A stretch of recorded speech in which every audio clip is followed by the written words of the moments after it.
recap. Let us now jump in together into one on Prime Video 4, I believe. Yes, correct. In which Christian Lee defeated Kiamrian Abbasov by TKO in round number 4. Oh my goodness. Official time 4:20 of round 4. Omar, let me start with you this time.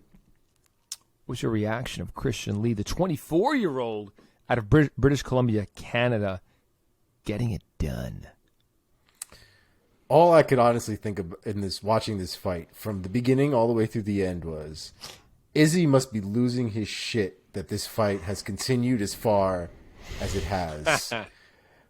And his got stopped. Because it's making me sad now. Bro, Christian Lee was getting lit up. You're making me sad lit now. up for, honestly, it might have been like 60 seconds straight or something. It was a while. He was getting lit up. Abbasov completely blew his shit in trying to finish him, which can't really blame him because Christian Lee was right there, right at the edge of that cliff, ready to go. And Herb Dean was like, if he dies, he dies. And he just wasn't going to stop that fight. And credit to Christian Lee for coming back. I think at one point during that exchange when he was rocked and wobbly and all over the place, he actually hit a hip toss and ended up getting Abbasov down to the ground, tried to survive that way. But the pace these two put on for the first round, the first round by itself was absolutely crazy. Like, if you didn't know these guys weighed what they weighed, you would think maybe 135 pounds with the way that the pace that they had on and the way they were moving. And that quickly changed in the second round and even more so in the third. And by the fourth round, these men needed oxygen tanks, but we're still throwing. We're still scrapping. We're still throwing. But Christian Lee was able to win that battle of will, and was able to get on top, get into a dominant position, and just start raining down elbows and knees, well, could have been elbows and knees actually. But no, it was elbows and punches. And Herb Dean was finally like, maybe this is enough. I think I call it now. It's fine.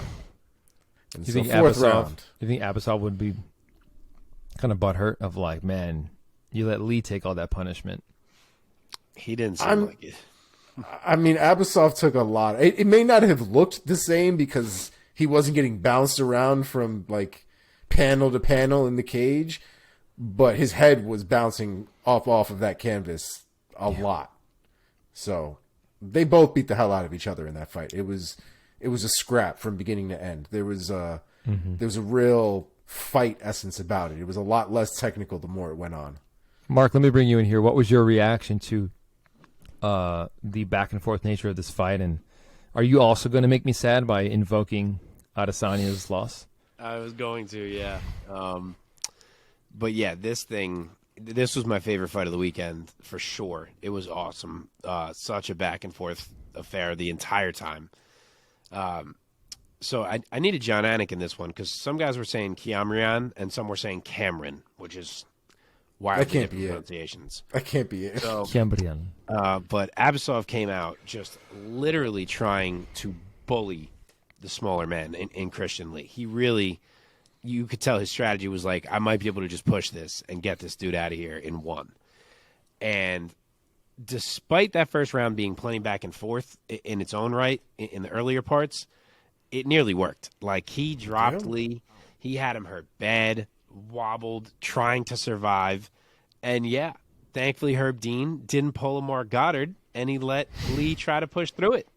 And that's exactly what he did. Like, yeah, he looked dead. He looked like the next shot was going to put him out.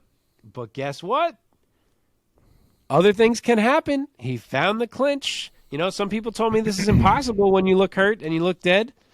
Not impossible for Christian Lee. Maybe it wouldn't have been impossible for Israel Adesanya. I don't know. But he finds it. He ends up taking Abbasov down and even mounting him to close the round. So he not only survived, but he stole some momentum back. So, yeah, I am going to make that fucking point just to circle back to last week. But back to Christian Lee, yeah, then in round 2 he starts things off with another body lock takedown. And on that point, he really doesn't get the credit he deserves for his wrestling. Like, he's an incredibly well-rounded fighter. We know the striker that he is. That boy can wrestle too, man. He had some beautiful takedowns in this fight and great control. But even that round was back and forth. Like, Abbasov was in there to brawl a million %. But you started to see some signs. Abbasov started to look a little tired. The speed of Lee started to look a little more pronounced. And the vibe just kind of started to shift to Christian Lee by the end of round 2. But then in round 3, it was like, fuck, Christian Lee's looking pretty gassed as well. Like, he was probably still edging it. But through 3 rounds, I had that fight pretty even. I remember one scores it overall. So you factor in that big round 1 for Abbasov. I was like, this fight's pretty even right now. But then, kind of as it continued, Abbasov's feet just stopped coming with him on his strikes in round 4.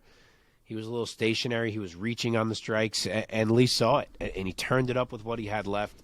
He started peppering that lead leg of Abbasov with calf kicks, where some damage had already added up even prior to that round. And in that round, he pushed him to a point where Abbasov's movement was nearly gone.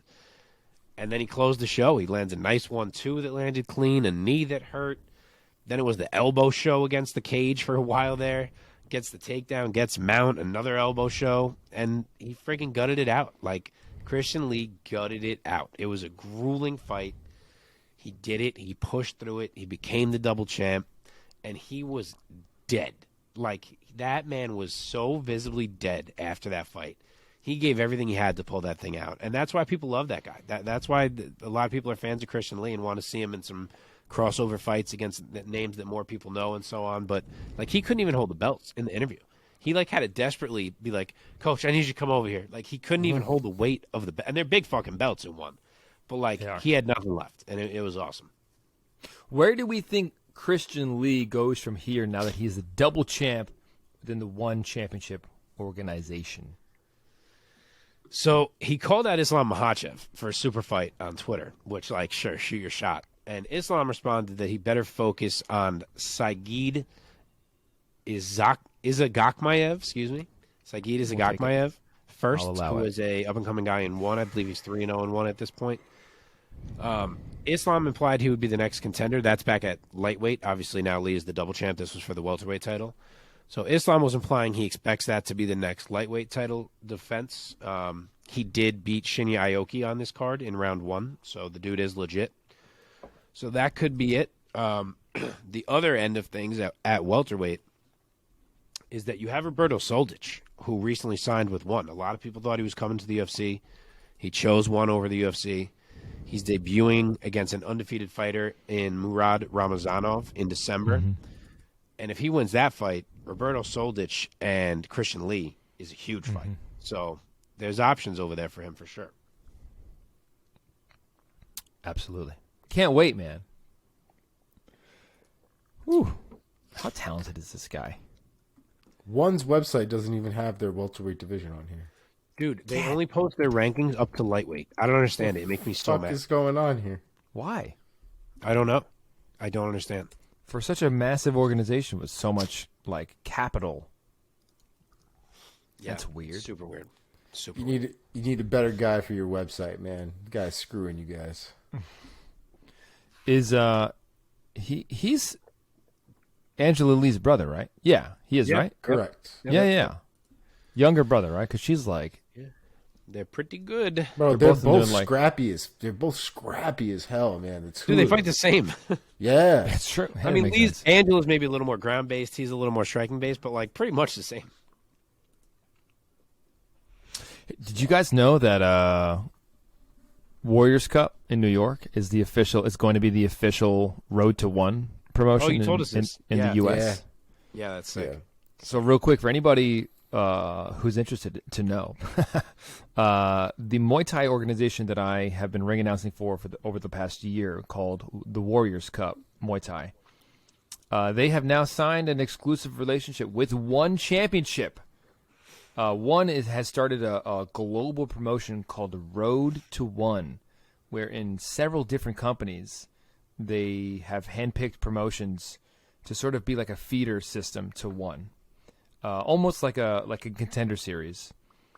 And in the U.S., it's Warriors Cup, which is fucking crazy that I'm their ring announcer. So starting in 2023, they're going to be like they're going to have official Road to One like bouts. I don't know exactly how it's going to be structured, but keep your eye out for that, man. It's fucking crazy.